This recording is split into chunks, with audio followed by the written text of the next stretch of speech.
Avez-vous déjà réfléchi à ce que vous perdez vraiment quand vous cédez à certaines tentations? Aujourd'hui, nous allons révéler un aspect spirituel rarement abordé, mais essentiel pour tout croyant sincère. Salam alaykoum wa rahmatullahi wa barakatuh. Bienvenue sur notre chaîne. Aujourd'hui, nous allons parler d'un sujet important et sensible dans la spiritualité islamique. Les 5 choses que le démon vole aux élus qui se masturbent, selon l'islam. Ce thème nous concerne tous, car il touche à la pureté de notre âme, à notre force intérieure et à notre relation avec Allah. Comprendre ses conséquences peut être une source de prise de conscience et d'encouragement pour se rapprocher davantage du droit chemin. Qu'Allah, le tout miséricordieux, nous protège tous du mal, efface nos erreurs et nous guide fermement sur le chemin de la droiture. Avant de commencer, je vous invite à vous abonner à la chaîne, à aimer cette vidéo et à la partager autour de vous. Ensemble, aidons notre communauté à mieux comprendre ces enjeux spirituels et à renforcer notre foi. Premier, la pureté du cœur. Dans l'islam, la pureté du cœur n'est pas seulement un idéal moral, mais une condition sine qua non pour établir une relation authentique avec Allah.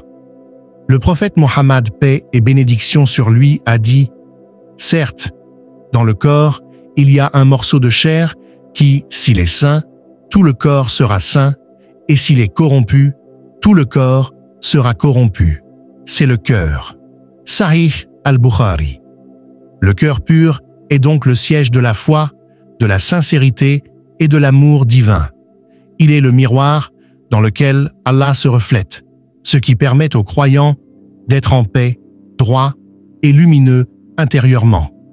Cependant, la masturbation, en islam, est considérée comme un acte qui nuit à cette pureté, car elle est souvent associée à la satisfaction d'un désir de manière non licite, en dehors du cadre du mariage. Ce comportement peut engendrer en soi une forme de souillure spirituelle qui affecte profondément le cœur. Le démon, en incitant à cet acte, joue sur la vulnérabilité du croyant pour semer le doute, la honte et la culpabilité.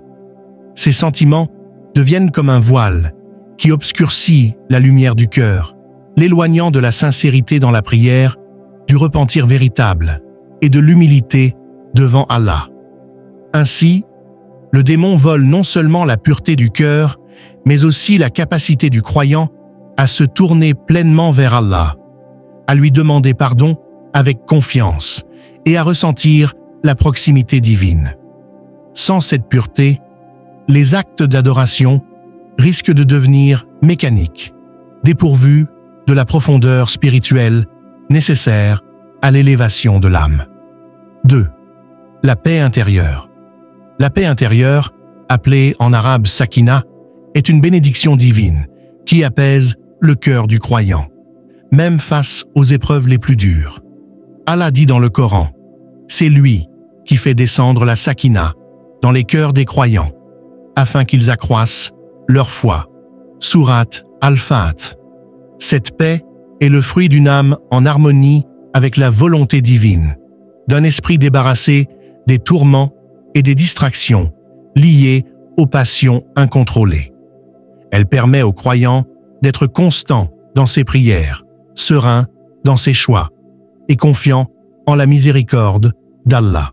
Mais la masturbation répétée crée souvent un état de tension intérieure, de frustration et même d'addiction. Au lieu d'apporter une réelle satisfaction, elle engendre un vide spirituel, une insatisfaction durable, un sentiment de dévalorisation de soi qui ronge peu à peu la confiance et la sérénité.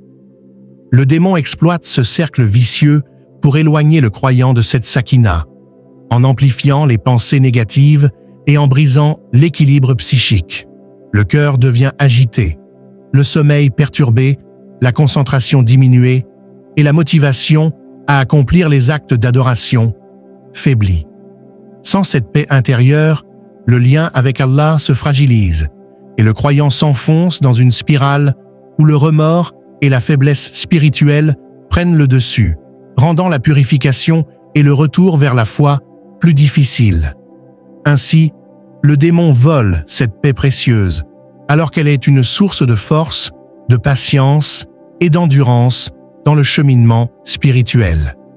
Troisième, la force de la volonté. La force de la volonté, ou Quwwat al-Azm, est un pilier fondamental dans la vie spirituelle de tout musulman. Dans le Coran et les hadiths, la lutte contre les désirs charnels et les tentations est qualifiée de jihad al-nafs, le combat contre soi-même, qui est souvent considéré comme le plus difficile et le plus noble des combats. Le prophète Muhammad, paix et bénédiction sur lui, a dit « Le fort n'est pas celui qui domine les autres par sa force, mais celui qui maîtrise sa colère et ses désirs. » Ce contrôle de soi est la marque d'un élu qui cherche à plaire à Allah en dominant ses passions et non en se laissant dominer par elles. La masturbation, en tant qu'acte qui répond à une pulsion charnelle, de manière isolée et en dehors du cadre licite du mariage, affaiblit cette force intérieure. Le démon s'insinue dans ce moment de faiblesse pour miner progressivement la volonté. La répétition de cet acte peut créer une dépendance, un cercle vicieux où la tentation devient plus difficile à repousser. Au fil du temps, cette faiblesse conduit à une perte d'estime de soi, une baisse de la confiance dans la capacité à surmonter les épreuves et un éloignement progressif de la voie droite. La volonté affaiblie se traduit par une difficulté accrue à respecter les autres obligations religieuses, telles que la prière régulière, le jeûne ou encore la patience face aux difficultés de la vie. Le démon vole donc la force de la volonté, ce moteur intérieur vital, indispensable pour la persévérance spirituelle, le courage moral et la constance dans la pratique religieuse. Sans cette force, le croyant se retrouve fragilisé, vulnérable et plus exposé aux dérives qui l'éloignent de la satisfaction divine. Quatrième, le temps précieux. Le temps est sans doute la ressource la plus précieuse et la plus irréversible dont dispose l'être humain. Chaque instant qui passe ne revient jamais, et le jour du jugement, Allah interrogera chaque individu sur la manière dont il aura utilisé son temps dans ce monde éphémère. Le prophète paix et bénédiction sur lui a averti deux bienfaits que beaucoup de gens négligent, la santé et le temps libre. Sahih al-Bukhari. Ces mots soulignent combien il est vital de ne pas gaspiller ses dons. Lorsque la masturbation devient une habitude ou une fuite régulière, elle accapare une partie importante du temps du croyant.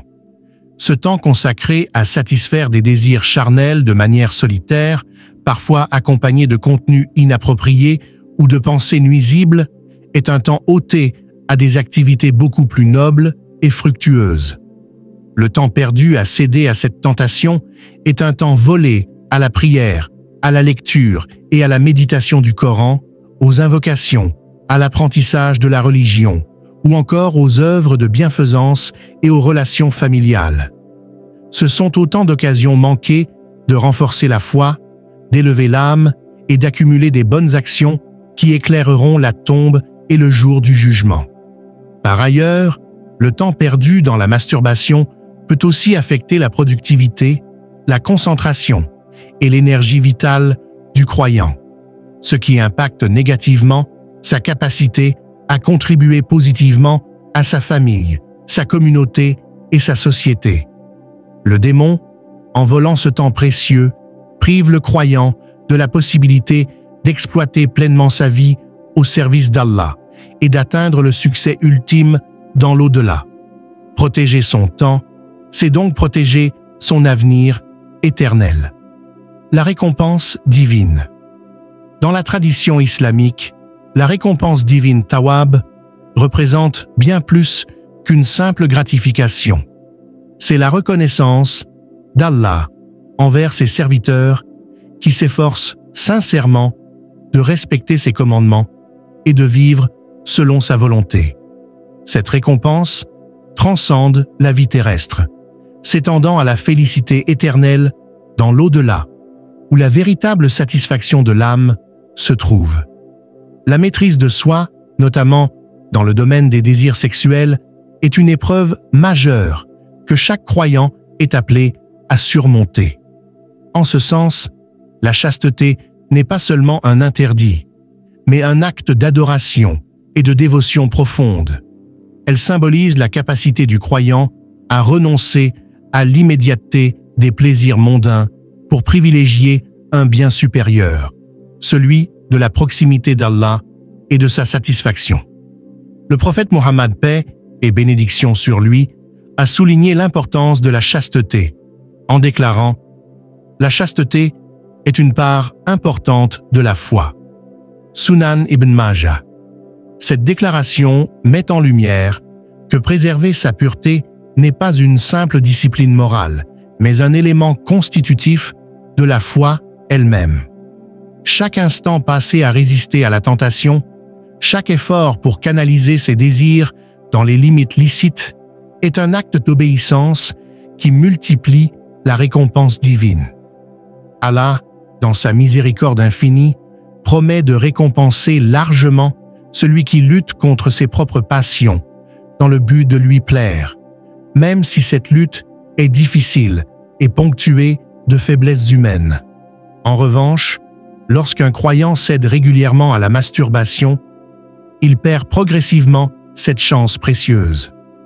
Le démon exploite cette faiblesse pour non seulement briser la pureté de l'âme, mais aussi pour priver le croyant de cette immense récompense spirituelle.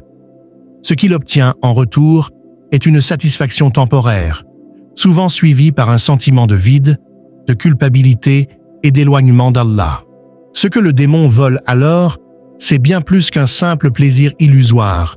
C'est une opportunité de grandir, de s'élever spirituellement, de mériter la proximité divine et la récompense éternelle promise aux patients et aux persévérants. C'est un investissement spirituel perdu qui aurait pu fructifier en lumière dans la tombe et en honneur dans le jour du jugement. De plus, cette perte s'accompagne souvent d'une dégradation de la confiance en soi et de la motivation à persévérer dans la foi, car la conscience du péché peut engendrer découragement et désespoir. Pourtant, l'islam insiste sur la miséricorde divine et le pouvoir du repentir sincère pour effacer toutes les fautes et rouvrir la porte à la récompense. Ainsi, le croyant est invité à ne jamais désespérer de la miséricorde d'Allah, mais aussi à se garder de ce qui peut lui voler sa pureté, sa paix intérieure et surtout sa récompense divine. Car en fin de compte, c'est cette récompense qui constitue la vraie réussite, la satisfaction ultime que nul plaisir terrestre ne saurait égaler. Ainsi, mes frères et sœurs, face à ces défis et ces pièges que le démon tend à notre foi, il est essentiel que nous restions vigilants et déterminés. La route vers la pureté et la proximité d'Allah n'est pas toujours facile, mais chaque effort sincère est une lumière qui éclaire notre chemin. Fortifions notre foi par la connaissance, la prière et la patience, et ne laissons jamais la faiblesse du moment nous éloigner de la miséricorde infinie de notre Créateur. Demandons humblement à Allah, le Tout-Puissant, de nous accorder la force nécessaire pour surmonter les tentations, la sagesse pour reconnaître les pièges et la persévérance pour rester ferme dans la droiture. Que sa lumière illumine nos cœurs, qu'il purifie nos âmes et qu'il nous protège de tout mal visible et invisible.